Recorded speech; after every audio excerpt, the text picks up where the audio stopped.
새해에는 뭔가가 일어날 것입니다. 새해에는 우리도 달라지고 우리 교회도 달라지고 우리의 삶도 달라질 것입니다. 새롭게. 미국 사람들이 이렇게 인사하더군요. New Year, New Me. 새해에 나를 새롭게 한다. 오늘 제 딸한테 배웠습니다. 우리 주님께서 여태껏 우리를 지켜오신 것은 앞으로의 할 일이 있기 때문이죠.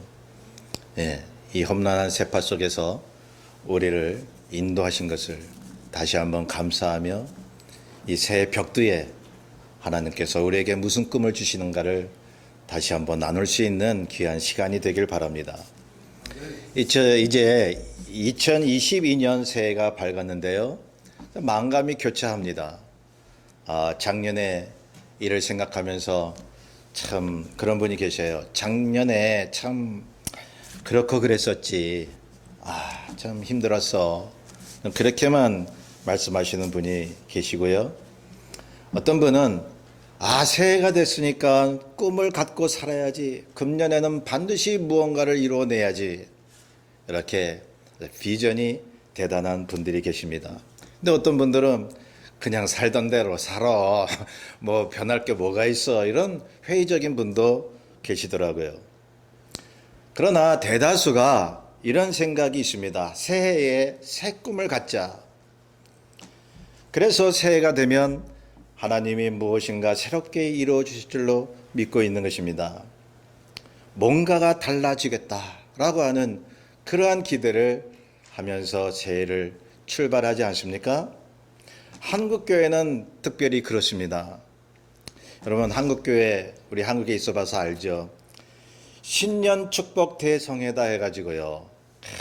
교회나 기도원에 사람들이 미어 터집니다. 어제도 제 어머니하고 통화를 했는데 신년 대 축복 성회가 아직도 있나요? 코로나 시대에 변함이 없다는 거예요. 막 몰려들어서 새해 복 달라고 많은 사람들이 기도원에 몰려드는 것입니다. 한국에는 기도원이 많지 않습니까? 제법 큰 기도원들이 있습니다. 어느 기도원은 수십 대의 대형 버스가 몰려옵니다. 그리고는 많은 사람들이 그 추운 겨울에 1월 달이니까요. 얼마나 춥습니까? 난방도 제대로 안 되는 그 넓은 장소에 빼곡히 모여 앉아서 하나님께 부르짖는 것입니다. 하나님 복을 주시옵소서. 자녀에게 가정 우리 사업에 주여 축복하여 주옵소서라고요. 참 여기까지는 좋습니다. 열심히 있는 것은 참 우리 한국 성도들의 특징이죠. 그런데 모든 순서가 끝나고 집으로 돌아가는데 이제 버스가 출발하려고 할 때에 늦게 버스를 오른 한 사람이 이렇게 외쳤습니다. 거기에 너무 사람이 많이 왔기 때문에 앉아가는 사람, 서서 가는 사람이 뒤섞여 있는 것이죠. 그래서 나중에 올라온 이 사람이 이렇게 외치는 것이었습니다. 올 때 서서 온 사람들 전부 일어서 하고는 어느 앉아있는 사람한테 가서 거기 올 때 내가 앉았던 자리야 일어서세요. 앉았던 사람이 뭐라고 얘기하냐면 당신 이 자리 전세 냈어? 하면서 티격태격 하는 모습을 저는 기억합니다. 거기 있는 분들이 전부 그런 건 아니지만 굉장히 마음이 씁쓸했습니다. 한자 수거에 포탄희량이라는 말이 있습니다. 이 말이 뭐냐 하면 숯불을 안고 서늘하기를 바란다라는 의미입니다.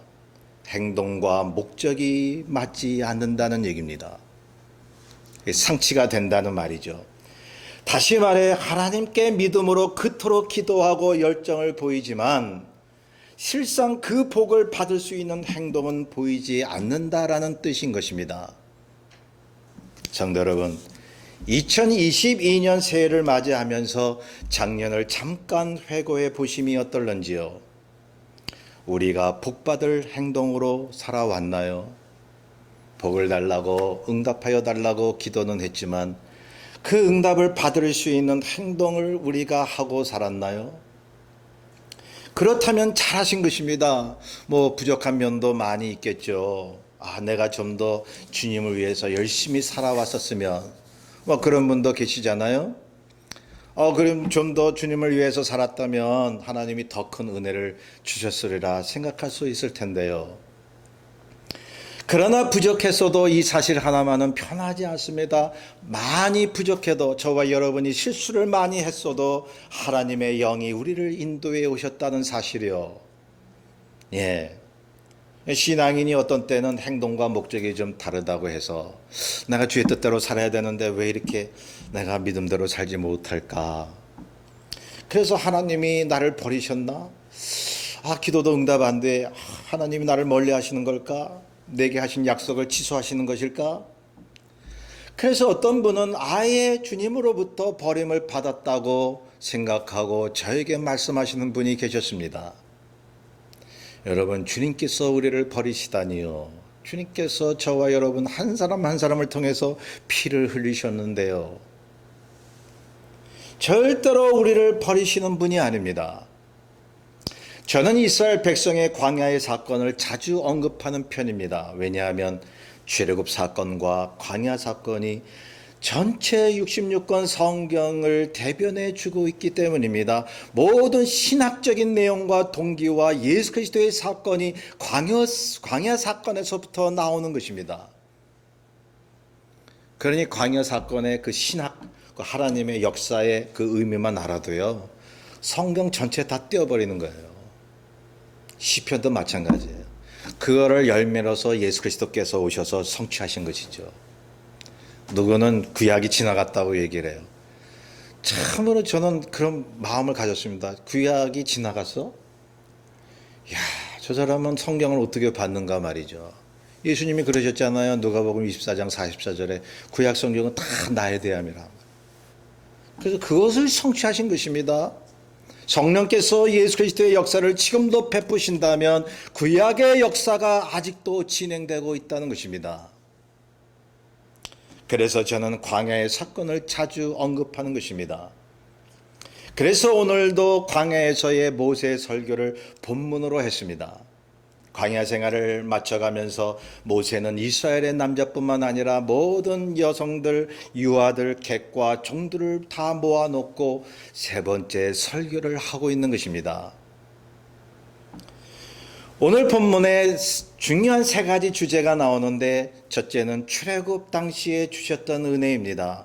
두 번째로 광야에서의 인도하심인 것입니다. 세 번째로 시내산의 언약을 상기시켜 줍니다. 본문 앞에 보면 호렙이라고 나와요. 호렙산.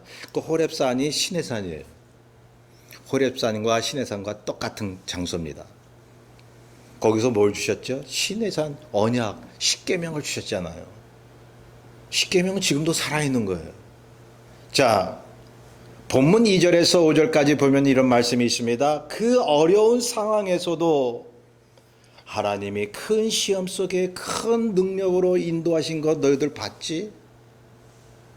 주님이 40년 동안 너희 옷과 신이 낡지 않고 헤어지지 않게 하신 것도 너희들 알고 있니? 모세는 그렇게 이야기하고 있습니다. 하나님이 모세를 통해서 말씀하신 것입니다. 어려운 상황에서도 부족한 것이 있었니?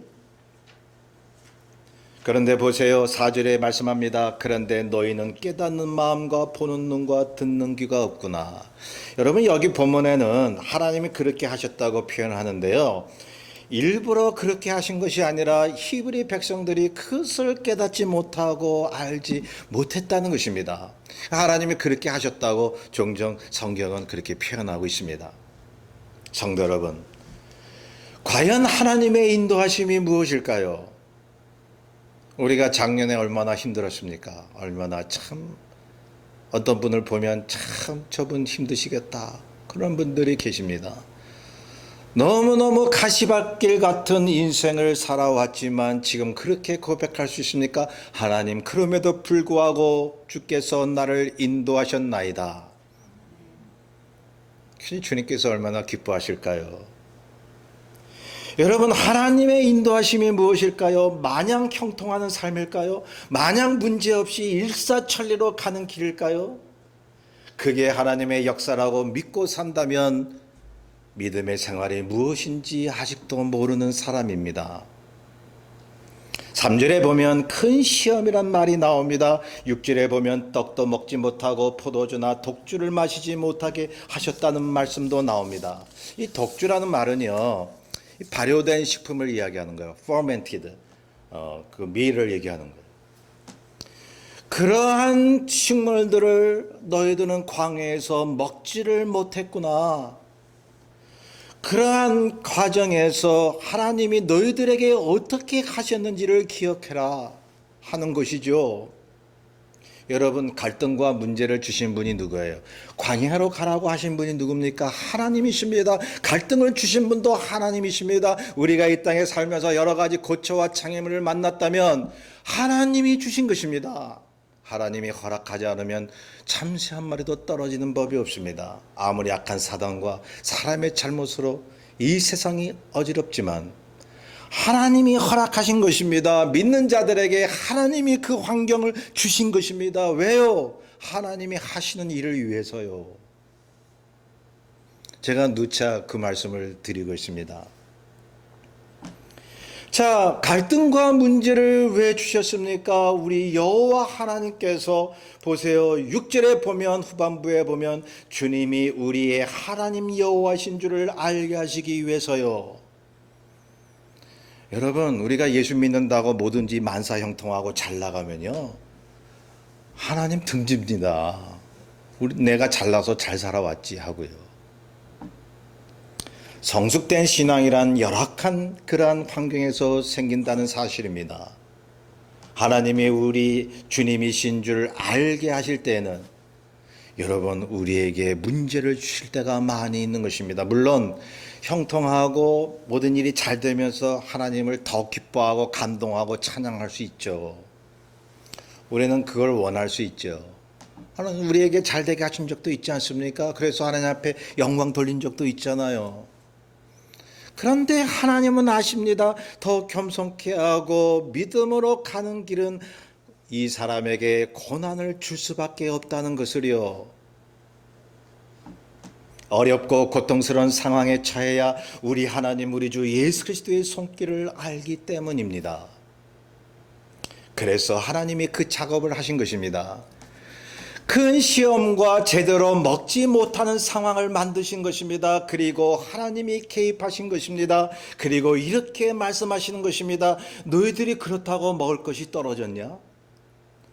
옷과 신발이 낡아서 입지 못하고 걷지 못했느냐? 적들의 방해 때문에 약속하신 땅을 차지하지 못했냐? 하나님이 다 하시지 않았느냐? 모든 것을 하나님이 하시지 않았느냐라고요. 성도 여러분, 우리가 힘들게 사는 것을 주님께서 아십니다. 그런데 어떤 굴욕과 역경이 있더라도 우리가 굶었나요? 옷이 없어서 헐벗었나요? 예수 믿는 것을 그만뒀나요? 우리가 할 일이 있는데 물론 막힌 것이 있었겠죠. 그러나 웬만큼 할 일을 하게 하셨던 하나님이시지 않나요?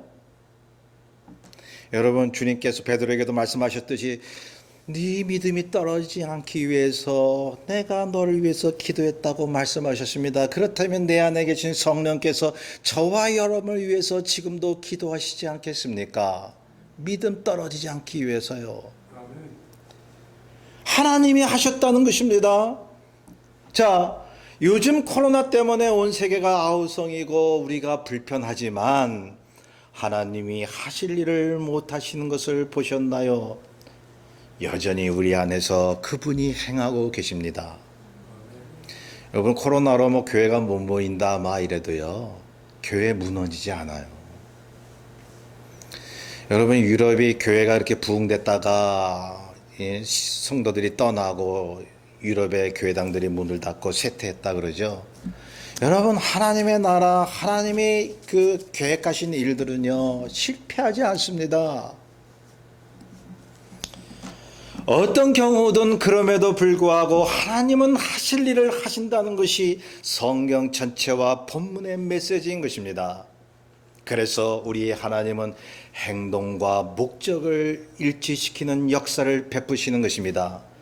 하나님은 우리를 하나님의 형상으로 빚으시고 하나님이 우리에게 복을 주시기로 작정하셨다면 그 꿈을 위해서 그대로 똑같이 행동으로 나타내시는 분입니다. 행동하시는 우리 주님, 언행일치의 우리 하나님, 그 역사는 광야 같은 세상의 삶에서 이루어진다는 것입니다. 우리가 이 세상 마치고 천국 가잖아요. 그러면 그때도 영원히 즐겁게 지루함 없이 하나님을 찬양하겠죠. 그런데 기억은 하겠죠. 내가 저 땅에서 살 때에 어렵고 힘들었지만 얼마나 고귀하고 아름다운 신앙 삶이었는가. 여러분, 남자들이 주로 하는 얘기가 뭔 줄 아세요? 모여서 군대 얘기예요. 군대 얘기. 제일 힘들었던 시절. 그런데 지나고 보니까 너무 추억이 남자들 마음속에 다 있는 거예요. 어려울 때. 그러니 여러분, 영원한 이 천국의 시간에 비하면 이 땅의 삶이 얼마나 짧습니까? 그리고 얼마나 고귀하고 얼마나 하나님 보시기에는 귀중합니까? 그래서 주님, 이 땅 떠나서 빨리 천국 가게 하소서. 그것도 믿음이지만, 그러나 이 땅에 사는 것도 참 복이라고 생각하는 것도 믿음이죠. 자, 광야에서의 하나님의 메시지는 가나안 땅에 초점이 맞춰져 있는 것이 아닙니다. 그 사람들이 가나안 땅에 들어가서도 역시 고난을 만났어요. 그 목표라고 하는, 그 가나안 땅이라고 하는 것을 주셨지만 목적은 아니에요. 목표와 목적은 다른 것입니다. 목표는 주셨지만 목적은 달랐습니다. 그 목적이 광야에서 이루어지고 있습니다. 그렇죠. 하나님의 행동과 목적이 일치되고 이루어지는 장소가 광야였습니다. 저와 여러분이 사는 이 땅의 삶이었습니다. 하나님의 사람으로 이스라엘 백성들을 빚어가는 그 목적이요. 하나님이 우리에게 바라시는 것이 뭐예요? 딱 하나예요. 그리스도의 품성을 담는 거예요. 서로 사랑하는 거예요. 그것 말고 더 큰 거 있나요? 성도 여러분, 2022년 새해에는 무엇이 이루어지기를 바라고 계시나요? 교회 부흥입니까? 가정의 형통입니까? 돈과 건강입니까? 무엇입니까? 그 무엇이든 하나님께서 이루어 주실 수 있습니다. 그런데 그 전에 성경과 본문의 메시지와 그 배경을 한번 생각해 보시길 바랍니다. 고난은 언제나 있었다는 사실입니다. 전혀 문제가 없는 그런 형통은 없었습니다. 성경에도 우리의 삶 가운데서도 인류 역사를 통해서도 기독교 역사를 통해서도요. 오히려 하나님의 원하시는 형통을 보이시기 위해 우리에게 시험과 고난을 주셨다는 것입니다. 그 과정에서 하나님의 계획이 이루어져 나가고 있다는 거죠. 그래서 새해 이렇게 다짐해 보심이 어떻습니까? 주여, 새해에도 나에게 어떤 힘든 장애물이 온다 해도 주님이 나의 주님이 되심을 굳게 믿게 하여 주옵소서. 환난과 핍박이 온다면 그것이 하나님이 하나님 되심을 보여주는 축복의 시작인 줄을 알게 하여 주시옵소서. 그리고 힘든 가운데서도 하나님이 나를 향한 목적을 위해서 하나님의 말씀을 지켜 행하게 하옵소서. 지금 모세는 가나안 땅을 앞에 두고 본문의 설교를 하고 있습니다. 40년을 함께 동고동락한 자신의 백성을 떠나야 하는 시간이 되었습니다. 고별 설교를 하고 있는 거예요. 이제 여호수아에게 그 바톤을 이어주고 120세에 하나님의 부르심을 받을 것을 알았습니다. 자신이 그토록 목표를 두고 있었던 그 가나안 땅에 못 들어갈 것을 알고 있었습니다.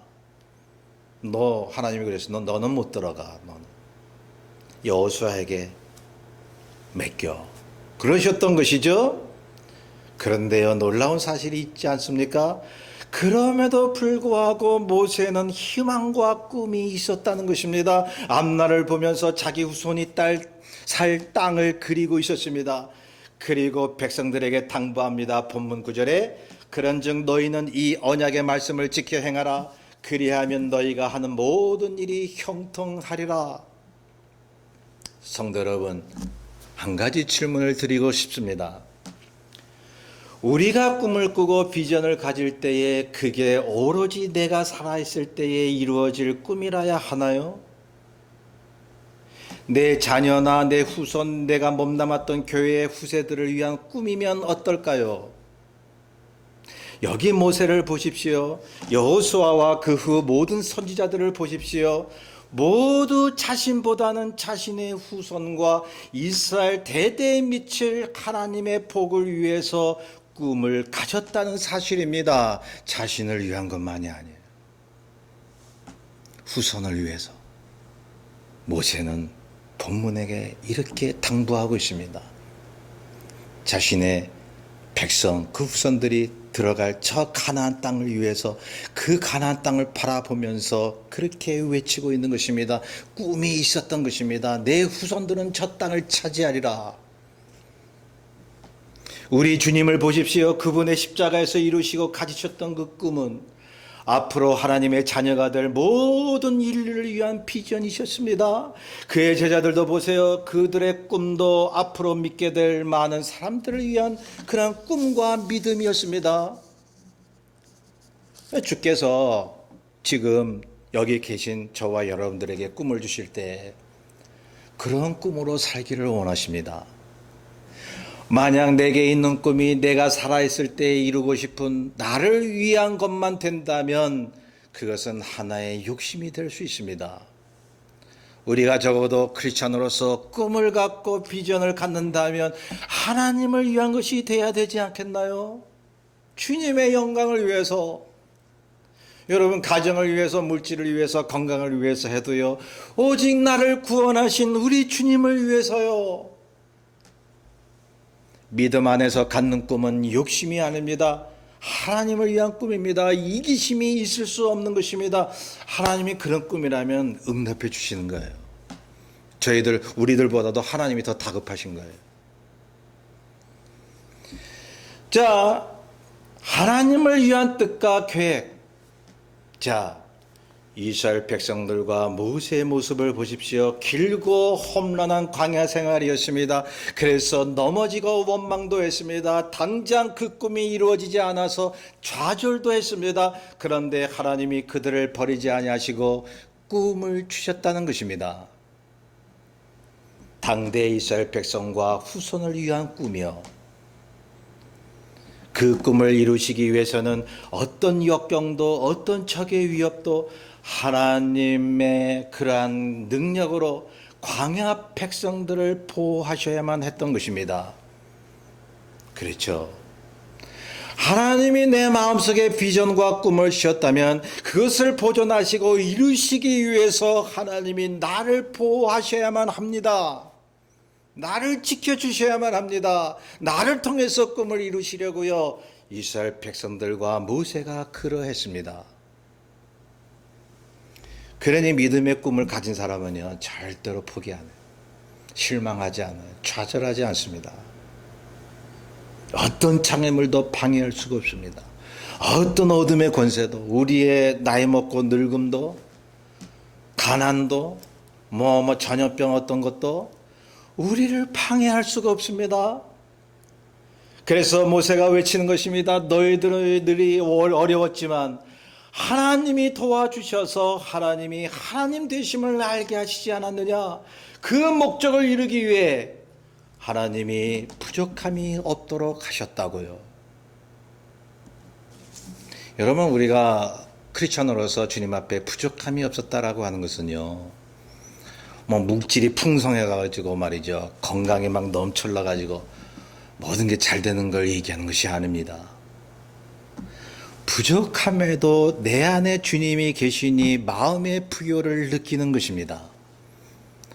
그러니 내 믿음으로 모든 만사가 따라오는 거예요. 그러니 내 믿음으로 주께서 세상을 지배하게 만드시는 거예요. 어떠한 적의 방해도 거꾸러지게 만드시는 것입니다. 자, 그래서 모세는 알았습니다. 그토록 멀고 힘든 여정을 믿음으로 인내하도록 하시고 하나님만을 바라보도록 하신 것은 자신과 백성을 위한 꿈을 성취시키기 위해서라고 하는 것을요. 그 꿈을 반드시 성취하시는 하나님이심을 모세는 본문에서 선포하고 있는 것입니다. 언약의 말씀을 지켜 행하면 너희가 하는 모든 일이 형통하리라. 그래, 너희가 하나님을 위한 꿈을 가졌어? 후손을 위한 꿈을 가졌어? 그러면 말씀대로 살아. 하나님께서 영광 받으시고 너를 통하여 하나님께서 그 꿈을 이루시리라. 성도 여러분, 새해의 꿈을 갖지 않으시렵니까?